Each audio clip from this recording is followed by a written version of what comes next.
Давненько мы не слушали Владимира Соловьева и не копались в его телепередачах. А зря. Без заочной дискуссии с нами Соловьев настолько заскучал, что стал спорить сам с собой. Сначала Соловьев заявляет, что убивать мирных граждан не стоит. Города, само собой, следует уничтожать, а как иначе. Но их жителям нужно дать время на эвакуацию. Ведь против мирных граждан Россия не воюет. Я бы стер с лица земли Одессу, Николаев, Харьков и Киев. Я дал бы 3 дня жителям, чтобы покинуть эти города. 3 дня. После чего нанес удары. Потому что именно с Одессы и Николаева наносятся удары по Крыму. Именно из Харькова используют как базу, наносятся удары по Белгороду. И именно Киев является тем центром, где принимаются все решения. Мы не воюем с мирными жителями, поэтому мы заранее должны объявить, что вот есть столько дней для проведения эвакуации. А потом Соловьев буквально на следующий же день гневно отвечает самому же себе вчерашнему. Как же можно не воевать, говорит, против гражданских? А у нас все постоянно говорят, да что в самом деле, нельзя, не надо воевать с мирным населением Украины. Ай-яй-яй, давайте их пожалеем, давайте их пожалеем. Давайте пожалеем всех тех, которые сдают свои деньги на то, что была армия беспилотников. Давайте пожалеем всех тех, которые с радостью собирают добровольцев и отправляют их туда. В этом ролике мы в очередной раз посмотрим, что показывают по путинскому телевизору. Звенящий ничтожество, этот червяк, глист, 11 июля утренний выпуск передачи «60 минут» стартовал, что называется, с места в карьер. В то утро Ольга Скобеева решила начать эфир особенно ярко. Здравствуйте, дорогие друзья и товарищи. В прямом эфире ваша любимая программа «60 минут по горячим следам». Начинаем с кадров дня. Вот так сейчас выглядит город Торецк, будущий город Дзержинск. Удары российской авиации, артиллерии буквально стирают опорные пункты и позиции ВСУ. Выживаемость украинской пехоты минимальная, если не сказать нулевая. Если бы в ходу были старые методички, то демонстрация охваченного огнем и дымом Торецка была бы признана дискредитацией российской армии. Про этот город у нас уже было отдельное видео. Если в 2 словах, Торецк — это один из самых типичных городов Донбасса. Того самого края русскоязычных шахтеров, рабочих и технической интеллигенции, кто и до, и после 2014 года выступал за союзные отношения Украины с Россией. Люди там массово голосовали за политиков-русофилов. Согласно прошлым методичкам, таких людей наша страна не убивает и не лишает крова, а спасает от притеснений. Сейчас же и у Скобеевой, и у Соловьева новые нарративы. Следите за руками. Оказывается, все дружественные к России граждане Украины каким-то неведомым образом уже переехали в саму Россию. Согласно Соловьеву и Скобеевой, теперь что на западе Украины, что на востоке, включая тот самый Донбасс, везде остались лишь убежденные бандеровцы. В одном из прошлых обзоров мы говорили, что некоторые спикеры на федеральном ТВ похожи на абсурдных персонажей фильмов. И в этот раз мы тоже усмотрели параллели. Вернемся к ним после суперкороткой рекламы, посмотрите. Адвокатская коллегия Эли Гервиц – ваш надежный партнер в получении ВНЖ и гражданства по всему миру. Более 15 лет мы помогаем нашим клиентам оформить разрешение на временное или постоянное проживание, а также получить гражданство в странах Евросоюза, Канаде, США и других. Образование, медицинское обслуживание, вопросы наследства. Мы заботимся о каждой детали. Учитываем ваши долгосрочные цели и финансовые возможности. Чтобы записаться на консультацию, звоните или переходите на наш сайт. Путь к новой жизни вместе с нами. Продолжим. Мы в одном из прошлых обзоров пропаганды уже обращали внимание, что некоторые из гостей федеральных ток-шоу напоминают доктора Стрэнджлова из классического фильма Стэнли Кубрика. Тот персонаж, когда слишком увлекался рассуждениями о ядерной войне, непроизвольно начинал зиговать. А ведущие программ на федеральном ТВ с какого-то момента стали использовать философию другого гротескного героя Кубрика, пулеметчика из цельнометаллической оболочки.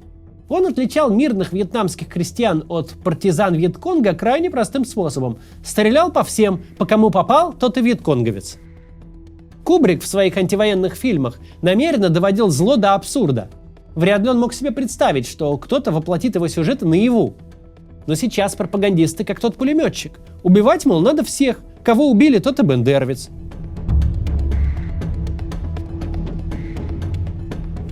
Вернемся в недалекое прошлое. 26 марта 22 года. Война идет уже месяц. В эфире НТВ Маргарита Симоньян впервые на государственном телевидении выдвигает тезис: часть украинского народа — это не совсем правильные люди, но только часть. Владычица Russia Today тщательно подбирала слова, делала массу оговорок и изъяснялась настолько витиевато, что ее мысль можно было легко упустить. Тем не менее, тогда, в марте 22 года, ее выступление стало ключевым событием. Пусть очень робко и неуверенно, но пропаганда перешла черту. Впервые заговорили о неправильном, неполноценном народе. Тогда это казалось настолько немыслимым, что мы вполне допускали: Симоньян скоро одернут. Ведь после 1945 года есть вещи, которые говорить нельзя никак, никогда и никому. Тем более в эфире государственного канала. Сейчас лето 24 года, и из дня сегодняшнего речь Симоньян кажется чем-то, если уж не добрым, то невинным. Да что там она?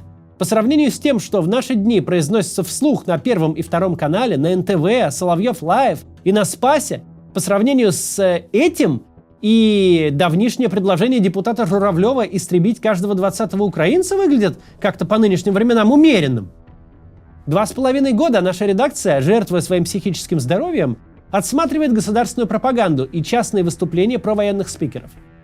За все эти 870 дней ни телевидение и радио, ни Z-Telegram так и не вышли на плато. Так и не достигли того уровня, после которого планку опускать больше некуда. Они всегда находят, чем еще удивить, чем вызвать оторопь и ужас. Новую отрицательную высоту на днях взял телеканал «Царьград ТВ». Это частная СМИ, принадлежащая, с позволения сказать, православному олигарху Константину Малафееву. Но «Царьград» занимает важную нишу, об этом мы еще скажем дальше. Вскоре после удара ракетой по киевской больнице Ахмат-Дет на сайте Царьграда вышла программная статья под заголовком «Детская больница в Киеве не случайность. Пора это признать и перестать бояться». Автор начинает статью со следующих слов. Попадание в детскую больницу в Киеве вызвало к жизни разговоры о гуманизме. Эти разговоры ведутся в пользу врага. Тот, кто сегодня жалеет вражеских детей, не жалеет своих. В статье намешано много всего. Автор, утверждая, что детей, мол, убивать можно, приводит в качестве аргумента артобстрел на Донбассе в 2014-2015 годах. И, разумеется, только с одной стороны. Ведь если бы он упомянул об обоюдности атак, об ударах по Мариуполю, Артемовску, Авдеевке, Марьинке и Тошковке, то по его же логике детоубийство стало бы обоюдно допустимым. И как это принято у пропагандистов, автор одновременно осуждает западные двойные стандарты и предлагает в точности им следовать. В центре статьи жирным шрифтом выделена цитата владельца Царьграда Константина Малафеева. Кто-то еще говорит о необходимости переговоров с террористами. Никаких переговоров с ними быть не может. Не о чем разговаривать. И никакой защиты от террора не может быть, кроме единственного решения нанести удар самым мощным имеющимся у нас оружием по вражеским городам. Из гуманности. Можно, наверное, пишет, Малафеев, за 48 часов предложить начать эвакуацию в сторону Польши. Православный канал. Мы не знаем, насколько Малафеев формирует повестку, а насколько ей следует сам. Но можем сказать точно, хозяин Царьграда и штатные пропагандисты на госканалах иногда повторяют друг за другом слово в слово. 48 часов всем покинуть Харьков и поквартально сносить к чертовой матери. 48 часов мирному населению покинуть этот город. И после этого превратить его в пыль. По-моему, некто ведущий Соловьев это предлагал делать не так давно, да?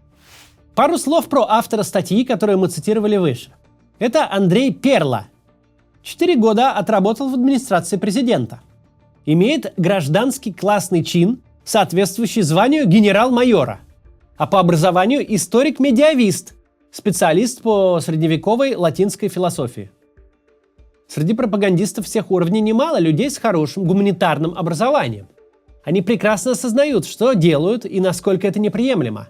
До какой степени нарушают не только людские нормы, но и законы Российской Федерации, в том числе те самые об экстремизме, а также законы международные, вплоть до решения Нюрнбергского трибунала.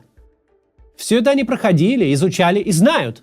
И прям-таки спешат показать, что им закон не писан. Взять другого историка, сотрудника военной академии Генштаба Вооруженных сил России Алексея Исаева. Он автор множества книг, статей и телепередач о Великой Отечественной войне. В теме этой он узнаваем как Шумахер в автогонках.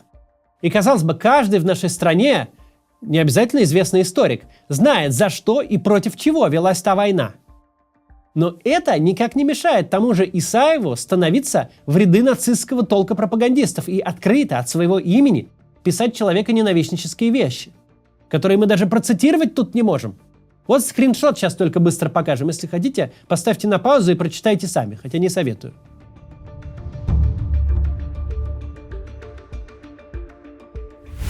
Мы не раз говорили о функциях нынешней пропаганды. Она старательно поддерживает иллюзию массовой поддержки войны. И столь же старательно демонтирует норму, выжигает в обществе мораль и этику. Всех нас с детского сада учили различать, что такое хорошо, а что такое плохо. Задача пропагандистов же – откатить людей к базовым заводским настройкам. У обезьяны и человека, как известно, был один общий предок, который не особо терзался вопросами нравственности. Вот и россиян пытаются вернуть к тем архаичным ценностям. Однако, преследуя свои цели, нынешние пропагандисты попутно добиваются эффекта, который весьма далек от желаемого. Частично мы это уже обсуждали. Во-первых, они последовательно собирают доказательную базу по преступлениям против мира и человечности. Если и не для послевоенного трибунала, хотя к этому стоит стремиться, на территории России, в Москве, но если даже не для него, то для суда истории точно. Во-вторых, и об этом мы тоже говорили, пропагандисты подтверждают почти все, о чем говорят антивоенные спикеры. С большим запозданием, но подтверждают. Да, российская армия методично уничтожает целые города и села. Силовики на оккупированной территории проводят депортации и отнимают уцелевшее жилье.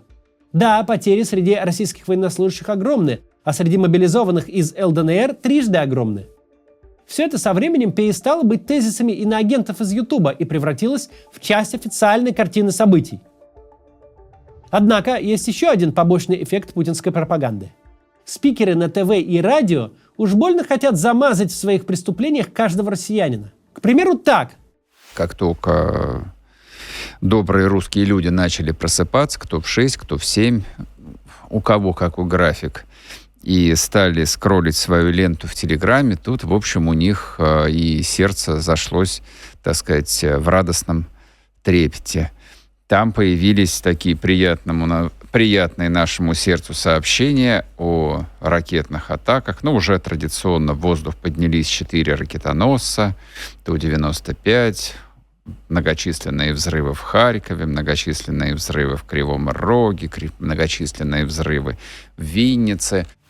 Но результата они добиваются обратного. Спикеры, которые говорят о смертях и убийствах с приторной улыбкой, садистским самолюбованием, типа «смотрите все, какой я отпетый людоед», такие спикеры отталкивают зрителя, помогают гражданам отделить себя от правящего режима. Диктатуре очень важна легитимность, но она не может в полной мере легитимизировать себя через процедуру выборов, потому что все плюс-минус понимают, что такие выборы стоят. Ну а если провести нормальные, то ведь проиграют. Значит, нужно до последнего поддерживать ощущение, что диктаторская система выражает волю граждан, что народ и партия едины. Однако у десятков миллионов граждан России с самыми разными взглядами Скобеева и уж особенно соловьевская команда вызывают естественную реакцию. Я не с ними. Даже умеренно провоенная аудитория и та отделяет себя от этих воспевателей войны. Что уж говорить об аудитории нейтральной или антивоенной. Мы часто говорим о том, что Россия гораздо больше и шире, чем сборище варья, жулья и убийц, которое узурпировала власть. Быть гражданином России, любить свою страну и проводить жирную черту между собой и путинской системой нормально.